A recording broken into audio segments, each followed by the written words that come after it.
Hey folks, it's Maxie here and welcome to another TEW2020 video. You join us again with Impact Wrestling as we now head to our next pay-per-view at the end of May, which will be reviving Impact Wrestling Sacrifice. That's what we're going to go for. Tend to just go on Wikipedia, see what events happened in each month and see what we can bring back. So this time we're going with Sacrifice. Looking forward to it, as I say, 4 tapings before then. And really hoping, as always, we can put some good stories on and a very good card over the course of these 4 tapings. So without further ado, let's jump into the first taping, which of course will have our aftermath of the Rebellion. I want to say it was Rebellion, I can't remember what I just booked, that's not good. But whatever our last pay-per-view was, I only booked it about 20 minutes ago, but here we go. It's the joy of pausing, it was Rebellion, brilliant. Hooray! We start off our tapings at the Chloe Track and Soccer Complex, so we're going to have about 400 fans. And the new Impact World Champion, Mark Cardona, is in. He's saying that he can't believe it's taking place. He's finally won his first major championship. He gets interrupted by Moose, who says he should never have won it. It was a fluke victory. It was maybe his matchup against Rich Swann, and all these losers get added in. Cardona's a loser, and he wants to take the Impact World Championship from him right now. So what Mark Cardona says, the last time he won a major championship at a big stage, he lost it the following night. Now he could just not defend it and then lightning wouldn't strike twice, but he wants to show how much better he's gotten, and he is going to put that title on the line and defend it and retain it right now. So the promo is a 51, and the match itself was with good heat and decent wrestling. And we had Matt Cardona defeat Moose in 14:37 by pinfall with the Rough Rider, giving Matt Cardona his first defence of the Impact World title. Very good here, 50 and a 51 in terms of performance, and that's with Cardona off his game. I just felt like, we could play up that storyline. Obviously the Miz and Ryder was the thing that happened after Mania in Dallas, so I thought it was a good thing to do, and it gives Matt Cardona a defence straight off the bat.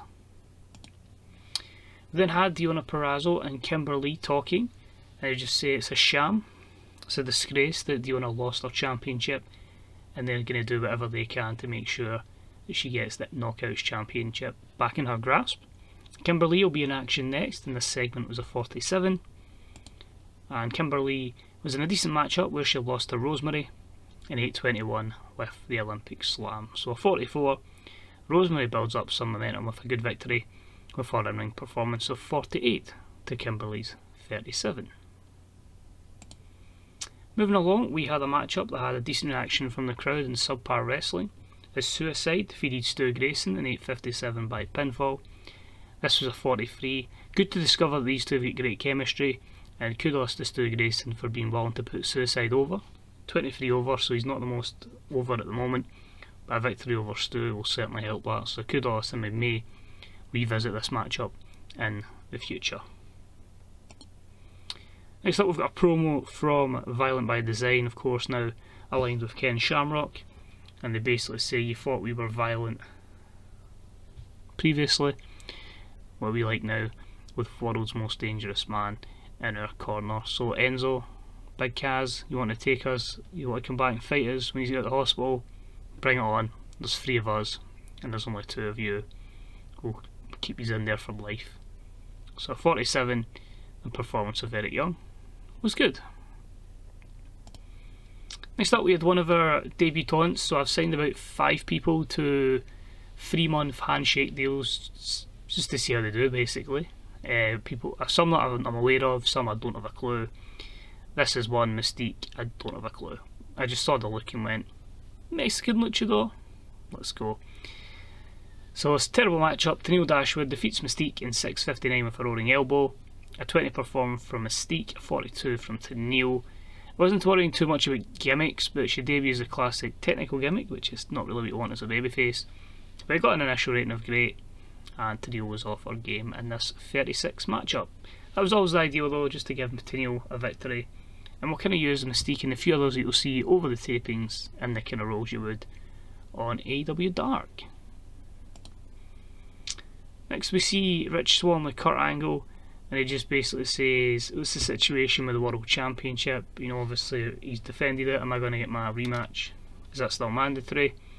Kurt Angle confirms that will happen. There will be a mandatory rematch between Matt Cardona and Rich Swann, so he gets his chance to win it back.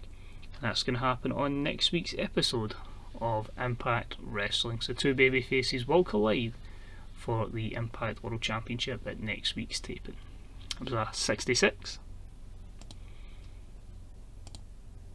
We then had another one of our debuts, X-Peria, and they were featured in a poor matchup that saw Chris Sabin defeat X-Peria in 8:47 with a cradle shock. I felt it was a good opponent to put with him.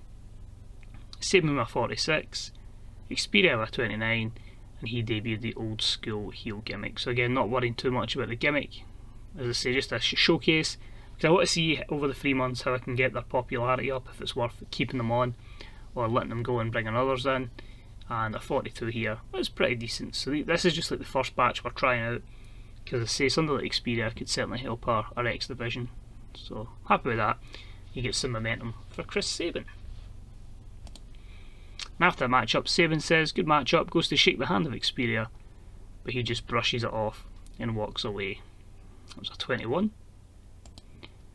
Then the hype package for James Storm, just documenting his full career and how he's got one more opportunity tonight on Impact to face Ace Austin to try and just get one last victory on Impact Wrestling before he retires, and naturally loses again. And about had good wrestling and a decent reaction from the crowd. Ace Austin defeats James Storm in 10:38 by pinfall with a house of cards. So I did say on the pay-per-view we're going to do it again, and the 56 is good. He retires next week, but as I say, this will be him being written off television. So good one there for Ace Austin. And to write him off television, Madman Fulton, who obviously James Storm took out before the event, decides to just decimate James Storm and send him into retirement. So 41, as we get a bit more heat back on Madman Fulton. And our main event for the evening, and a good matchup with the Inflictors of Pain defeat the North in 11:34 when Slamani pinned Josh Alexander with the last chapter.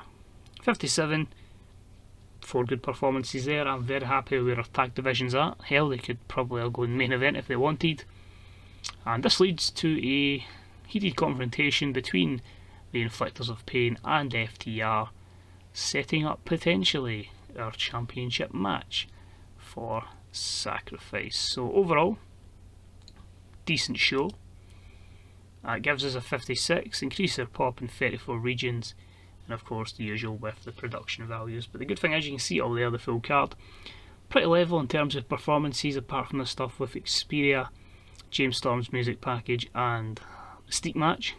Rest of it, we're all on a pretty good level here. So all it takes is to get a bit more popularity, and then some of these to start branching out to the next level. But happy with it. You're setting up some stuff for next week, you're setting up some stuff for the pay-per-view, and we've still got 3 tapings to do on the rest of this date. So cheers for watching, much appreciated. Hopefully you'll join us for Sacrifice in a few weeks and the rest of the tapings. Till then, good day and good night, and I will see you soon. Bye bye.